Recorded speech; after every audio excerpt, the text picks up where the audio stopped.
Want to get a polytunnel now, do ya? Eh?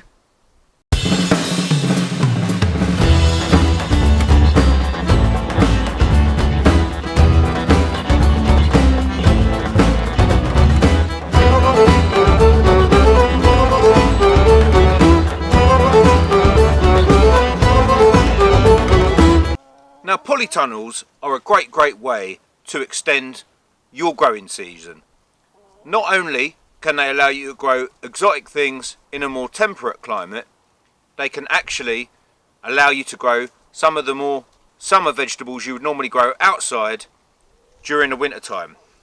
So typically we think of, in the summertime you can grow things like chilies, peppers, cucumbers and tomatoes, and in the winter time polytunnels are especially good for leaf crops, spinach, lettuce and things like that. There is really nothing else better you can do for getting more out of your plot than growing undercover or purchasing yourself a polytunnel. Now, usually when we think of growing undercover, we think of greenhouses. Now, greenhouses are a great way of growing undercover in temperate climates, but they do have some drawbacks and limitations. Most greenhouses, being even very small, the size of a normal garden shed, can cost you anywhere, from £700 to £1,500. So they're quite expensive. Another thing about greenhouses is because they're usually in quite a small compact area, you usually get very hot very quick and they will cool down very quick. If you have a larger area, which polytunnels give you that opportunity to have, you can create more of a harmonious, neutral climate that doesn't fluctuate in temperature so much. Another thing that you can do in polytunnels, which you usually can't do in greenhouses, is you can have a deeper growing medium. This is my polytunnel behind me here, and at the moment it's August, and to be quite honest with you, it's a little bit of a jungle.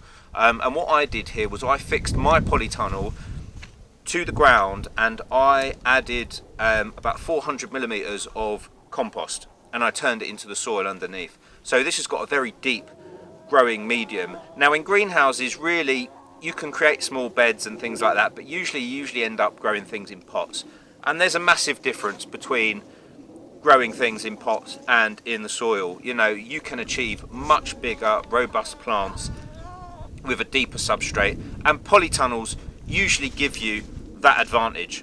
Now, the other main difference between greenhouses and polytunnels, for instance, is greenhouses are a little bit more permanent with using glass opposed to plastic. With most polytunnels, the polyethylene plastic will deteriorate after, anywhere between 3 and 10 years. Now, the really cheap sort of things on the market, the small little polytunnels, if you put it in a really sunny position, you might only get 1 season out of it. But with a greenhouse, you do have the permanent glass. Well, of course, unless you've got neighbours with children who like to play football, of course. So, there is that aspect to it. The plastic will not last. Now, the particular polytunnel that I've got, this is its 2nd year, and still the plastic there's not a single hole in it. So I'm pretty confident I'm at least going to get 3 years out of this polytunnel. This polytunnel is 6 meters by 3 meters by 2 meters high, and it's the first time I've had a real good, decent space to grow under. And I think for £200 that's not bad value. If I want to get a replacement cover for this, it's about £70. So really, I'll probably get another at least 2 years out of this. I think it's brilliant value for money. For the price of a couple of nights out, you get 4 seasons at least of decent crop growing. Now, one of the main things that you benefit from that is not always talked about when we think about growing with polytunnels or undercover is that sheltered environment. When things are small seedlings and plants, they don't like to be battered around by the wind too much. They don't like too much exposure to the elements. And one thing a polytunnel gives you is it gives you a nice, calm environment. If you walk into this polytunnel in the morning, even 7 o'clock in the morning, it's already warm, it's very calm. And if you sow seeds, you notice how quickly they get strong. You cannot beat the shelter that it gives you. It just gives you that environment. 80% of most of our crops in temperate climates in the US and the UK are grown in polytunnels. Even my uncle, who has a farm in Cyprus, I mean, it's really hot in Cyprus, but they still grow it in polytunnels because you just get that. You can nurture things a little bit easier. You've got your own little biosphere there, and plants, especially when they're young, respond and grow really well in these sheltered conditions. Now, one of the things you may notice when you grow in a polytunnel is things will grow very robustly and things will grow very quickly. So you're going to have to keep an eye on things. Tomatoes in the month of June will just all of a sudden go crazy. So, you know, if you're used to growing things outside, you might have to just be prepared. Things are going to grow fast, and you will want to get in there and make sure that you can prune things before they get too out of hand. Another problem that I've certainly run into this year and did the last year when I had the polytunnel was pollination. Now, when you put everything inside a polytunnel and shut the doors, it's great to have that inward calm biosphere, but sometimes you don't actually get any pollination insects in there. So what you've got to try and do here is when it gets too hot, try and open the door of your polytunnel and try and open ventilation chambers. Now, this is where the whole idea of ecological planning comes in. Next year I am going to plant things like comfrey just by the entrance, lavender by the entrance of the polytunnel or by the windows of the polytunnel, because what I've noticed is I wasn't getting any cucumbers or tomatoes until I started to put I put a pot of comfrey next to the door, because bees always go for, and I was getting a lot of bees into the polytunnel that way through the entrance, and then all of a sudden I had loads of cucumbers and loads of tomatoes. Another problem you can have is if it gets too hot in there and too humid, the pollen becomes sticky, and it doesn't actually, the flowers don't actually self-pollinate very well, even if there's insects present. So that's another thing you've got to watch out for. If the temperature becomes too hot and too stuffy, you can reduce your pollination that way. So there's two main things you've really got to be careful of, and I've had a bit of trouble with the old tomatoes here not pollinating properly, and I think both of them were issues. So, you know, just remember when you get to the really hot parts of the season, it's okay to shut it up at night, but try and leave it open during the day, especially if it's going to be extremely hot, and then you should get the pollination and you shouldn't have too many problems. Now, another problem you might have with polytunnels, or something for you to watch out for, is you want the pollination insects, but at the same time you can get pests, and once pests get into your polytunnel, it's a condensed area, they can go through your crops. So really what I'm trying to emphasize here is if you place a polytunnel, you've got to think, you know, if you're a permaculture designer or a garden designer or somebody who just grows a lot of vegetables, you've got to plan ecologically. Ecological pest control is also beneficial. So creating a small pond in your polytunnel or creating some log piles in your polytunnel will also help that process. So, you know, you want the beneficial insects to come in, but also you've got to accept you're going to get some of the pests. So really what you need to do is allow ecology to flow into the polytunnel, and that will probably give you your best results.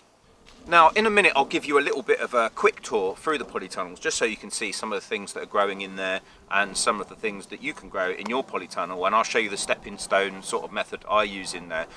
But when you are placing your polytunnel, think about those things I've talked about ecology wise, but also, you know, polytunnels, you have to anchor them. You've got different choices. The first polytunnel I ever got, I didn't spend a lot of money. I spent about £100. I got something about 4 meters by 2 meters.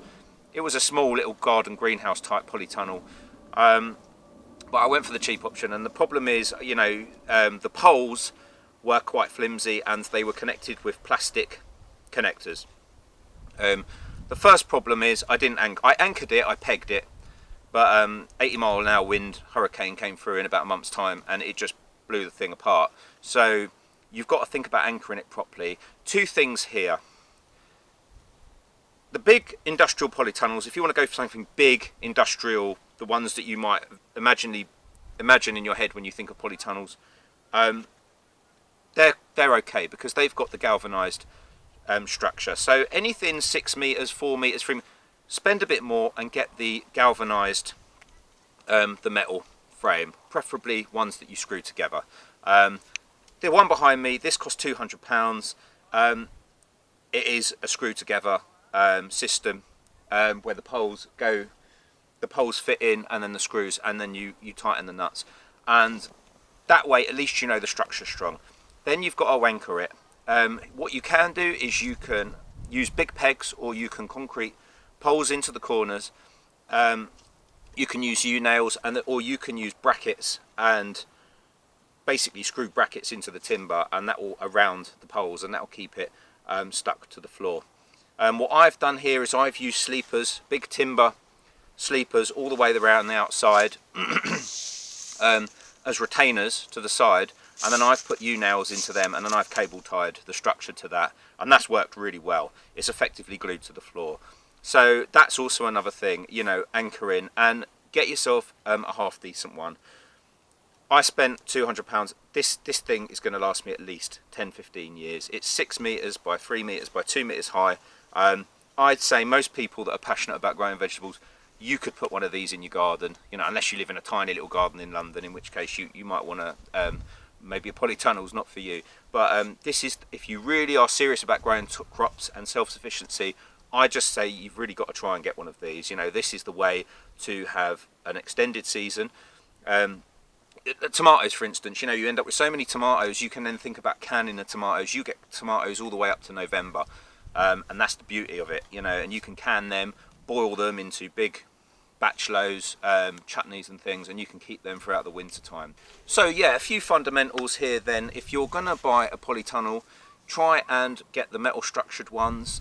Spend a little bit more. If it means spending £50 to £100 more, just do it, because if you lose the whole thing, then it's going to cost you more in the long run. Basically, you want to get something that's going to last you. What I will do is I will leave a link to this particular polytunnel that I've got in the description here, in the description box, and you can check that out if you want to. I'll give you a little look of what I'm doing in my polytunnel right now. Come on, don't be shy, come on. Right, so you know, we've got an aubergine there, lovely aubergine plant. This is actually a perennial. You can dig these up year after year, and you can take them inside. If you've got a little heating system or a hotbed in your polytunnel, you can keep these perennials alive all year, and that will give you the early fruit in the season. Now, as you can see here, things have gone a little bit mad. These are the cucumbers. They've actually grown over the top of the tomatoes at the moment. There's the cucumbers. There's a small little cucumber growing there. Down there you've got a coffee plant, coffee arabica, tea tree. Got some tea tree in here. This is the famous Cypriot oregano growing now. I'm growing on. Grew from seed earlier in the year. Got loads of chili plants at the moment growing. These are all chilies. I don't know if you can see in there. Got some decent chilies in there growing right now. Tomatoes. Got some tomatoes growing here. Got loads of cucumbers growing in there. You know, I'm constantly starting off new things down here. Lemongrass down there. Got some lemongrass growing really, really well at the moment. This is a chilli that is now 2 years old. You know, this is what I'm saying about chilies. You don't have to, you know, you don't have to just grow them as annuals. This is a perennial. It's 2 years old. Look at the size of this plant. And this has just started producing chilies, and you get them by the bucket load. The difference between growing chilies as an annual and a perennial is huge. If you go to India, you go to the spice gardens, places like that, you'll see what I mean. This is an avocado tree I'm growing here. You can actually manage to get these going in towns also in the UK, but you need quite a good microclimate for that. So yeah, not too much more really. We've got ginger down in there, a few little bits and bobs, so not a massive amount. Got some chili bomb chilies there, but yeah, for summertime it's quite a lot of good stuff going on here. Just a note of caution: if you do grow cucumbers, they go mad. You know, I'm constantly having to prune these guys, but we've got a few beneficial insects here right now. Got the chickens down that side. So yeah, basically polytunnels are a great one. Nice little tour here. This is the sort of situation you can get yourself into. Got a nice aubergine down there. I was a bit disorganised earlier on in the year and didn't really sort myself out. I could have done a lot more and perhaps grown a few more of these lovely aubergines, but you know, we're going to be harvesting quite a lot from here. So yeah, I mean, this polytunnel, as you can see there, the metal structure, it's quite easy to put together. It's a fair old size in there, and I just use these black slate stepping stones, and they heat up during the day, and they absorb the heat, and they give out a lot of heat during the afternoon. So even at night here, it's quite warm in here. In fact, you know, as I say, I come in here in the night and I read a book because I have a couple of whiskies. It's a really, really nice environment in here. So yeah, this polytunnel, quite a good polytunnel. You can grow a lot of stuff in here, a lot of stuff. So basically, to sum up, polytunnels are a great way to extend your season and grow exotic things also. Nothing more can basically give you the 6 months of the season where not much else is happening. You can extend your productivity by 100%. It's loads of fun, and you know what? Sometimes I just sit in there, it's really still and warm at the night, and I just read a book all on my own, and you have this lovely green smell. It's like a little tropical rainforest. I would recommend you give it a go. Polytunnels, growing undercover, it's the way forward. Get out there, get a polytunnel and give it a go!